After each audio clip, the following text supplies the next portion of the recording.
Assalamu alaikum wa rahmatullahi ta'ala wa barakatuhu. Barkanmu da yau, barkanmu da sake saduwa da ku a daidai wannan lokaci. A yau za mu yi maganganu akan waɗannan manya-manyan mawaƙa da kuke gani kamar haka, musamman ma da aka sa gasar waɗannan mawaƙa da kuke gani kamar haka, wato iyayen gida da kuma yaran gida. Sai dai kafin nan bari mu zagaya ɓangaren talalakan hajojikanmu, wa ma'ana kamar waɗanda suke matuƙar yawan kiran mu a waya suke mana magana cewa suna so za su buɗe YouTube channel domin su dinga ɗora abubuwansu, kamar mawaƙa waɗanda suke so za su dinga ɗora bidiyon waƙoƙinsu ko kuma odiyon waƙoƙinsu a kan YouTube channel, ko kuma waɗanda suke sha'awar harkar comedy waɗanda za su dinga ɗora comedy dukansu a kan YouTube channel.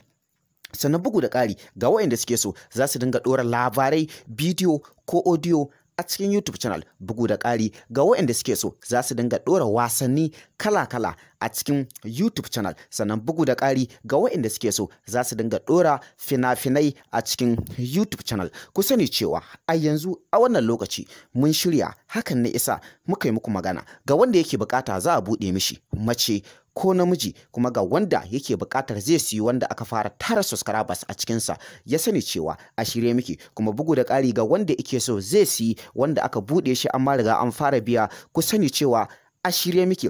Bugu da ƙari ga waɗanda suke so za su bada tallalukansu domin a tallata musu hajarsu, a san kalar abubuwan da suke sayarwa ko kuma kalar abubuwan da suke so a su cimmawa, su sani cewa a yanzu a wannan lokaci mun fara karɓar tallalukanku.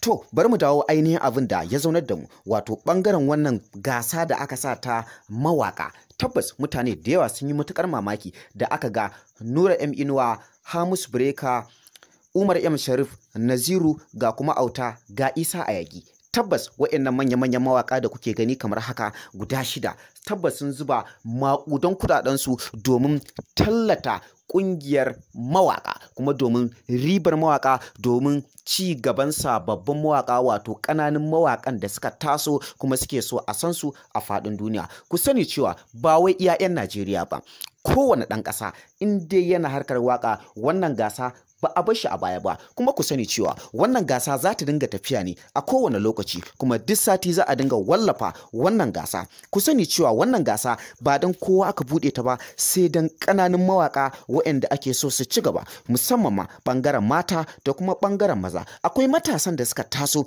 ɓangaren mata da ɓangaren maza wanda suke so su fara harkar waƙoƙi, amma ba su da yanda za su fara yi, domin babu waɗanda za su ɗaure musu gindi, kuma babu waɗanda za su koya musu, babu waɗanda za su koya musu yanda ake rera waƙa, babu waɗanda za su koya musu yanda ake rubuta waƙa. Wannan abu yana matuƙar ƙona mutane rai, hakan ne yasa ake samun ƙarancin mawaƙa, musamman ma a ɓangaren mata.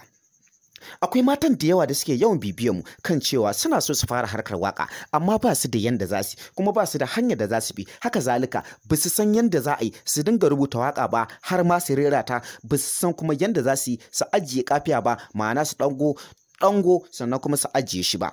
Akwai abubuwa da yawa da suke cikin waka, akwai sirrika da yawa a cikin waka. Hakan ne isa waɗannan manya-manyan mawaka da kuke gani guda shida, wato Nura M Inuwa, Umar M Sharif, Naziru, Hamus Breka, Isa Ayagi, Auta MG Boy. Hakan ne yasa suka tsaya suka shirya wannan gagaruman shiri ba don komai ba sai don farin cikin ku, wato masoyan mawaƙan Kannywood. Ku sani cewa ba fa iya wayannan mawaƙan bane, akwai mawaƙa daban-daban da su kansu za su shigo a fafata da su, kuma ba don komai ba sai don a koyar da ƙananun mawaƙa. Ƙananun mawaƙa da yawa suna matuƙar so su ci gaba a rayuwarsu, amma kuma hakan ya ci tura, hakan ne isa ya yiwa, hakan ne isa wasu da yawa suke ta haƙura da harkar waƙa. Ku sani cewa idan har wayannan mawaka ba su cika muku alƙawarin ku ba, to fa tabbas laifin daga ku ne, ba wai daga su ba. Babu mawaƙin da zaka je gurin shi ya koya ma waka kai tunanin cewa ba zai koya ma ba. In dai ka so ya koya ma, zai koya ma. Wasu dokoki ne kalilan zaka bi su, insha Allah shi kuma zai koya ma kalar waƙar da kake so.